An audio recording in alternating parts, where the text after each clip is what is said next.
আসসালামু আলাইকুম ওরহমতুল্লাহি ওবারাকাতুহ।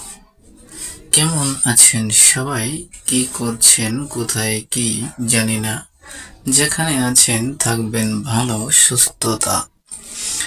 আমি তাবিজ কবচ 24 সার্ভিস থেকে প্রথম জানাচ্ছি আন্তরিক অভিনন্দন, শুভেচ্ছা।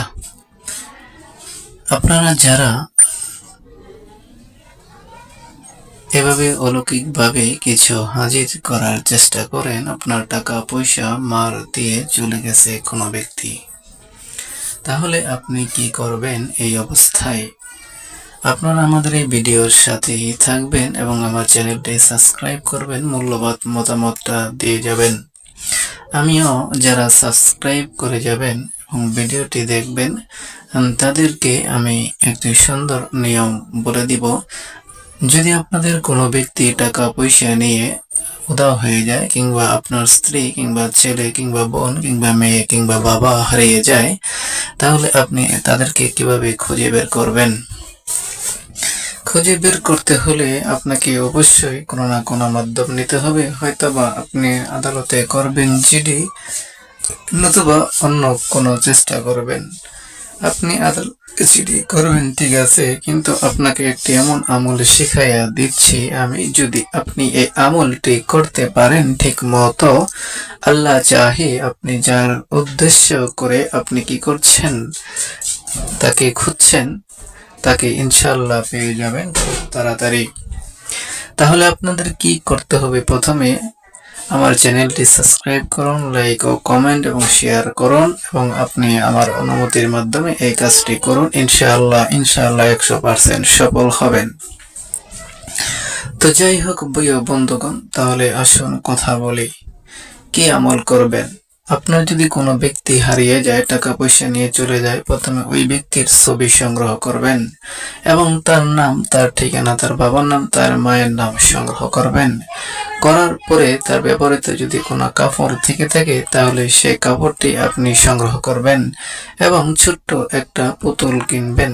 পুতুলের প্যাডের ভিতরে ছবি, তার কাপড় চোপড় সহ সব কিছুই আপনি তার ভিতরে দিয়ে দিবেন এবং আপনি 29টি সোনামুখী সুই কিনবেন।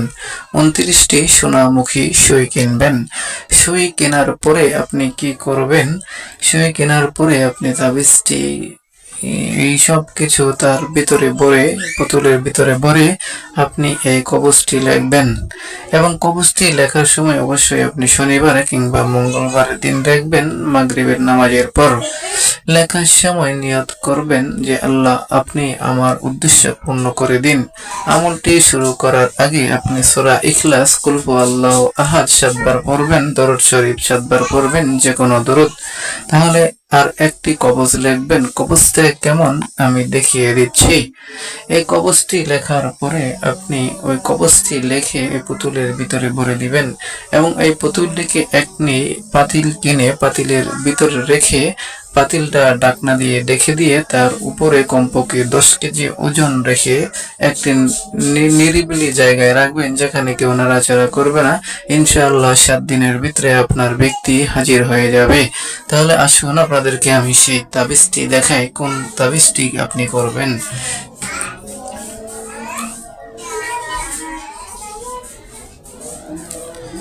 আপনারা অবশ্যই দেখতে পাচ্ছেন আমার স্ক্রিনে যে তাবিজটি দেওয়া আছে। এই তাবিজটি আপনারা সুন্দর করে লিখবেন। যদি না বুঝেন, আপনারা আমাকে আমার সহযোগিতা নিতে পারবেন। যদি না বুঝেন, সহযোগিতা নেবেন। আজান হচ্ছে। আল্লাহ পাক আপনাদের সকলের মনোকামনা পূরণ করে নিক। আপনারা যে নিয়মগুলো বলে যান, ভিডিওটা বারবার টেনে দেখবেন, কখনো ডাউনলোড করে রেখে দিবেন না। ডাউনলোড করে রেখে দিলে এটা আপনার জন্য সমস্যা হতে পারে। তো যাই হোক বন্ধুগণ, আপনারা যদি ভিডিওটি ভালো লাগে তাহলে, এবং আপনি আমল করে দেখতে পারেন, কত টাকা পয়সা কতভাবে তো বিভিন্ন জায়গায় খরচ করছেন, আমি অনুমতি দিয়ে গেলাম, আপনারা এই আমলটি করেন, আপনার হারানো ব্যক্তি অবশ্যই পাওয়া যাবে। পলাতক ব্যক্তির উপস্থিত করার জন্য এই নির্ভীক নকশাটি যদি আপনি লেখেন, এবং যে ঘর থেকে পলায়ন করছে সেই ঘরে একটি কি করবেন, এই যে নিয়মগুলো বলেছি ওই নিয়ম অনুযায়ী কি করবেন, আপনি রেখে দিবেন। এই কবজটার ভিতরে অবশ্যই ব্যক্তির নাম এবং ওই ব্যক্তির বাবার নাম, পিতার নাম, মাতার নাম লিখবেন এবং ছবি সহ এই কবজের ভিতরে রেখে দিয়ে আপনি এই বোতলের ভিতরে ভরে রাখবেন। রাখার পরে আপনি এভাবে রেখে দিবেন।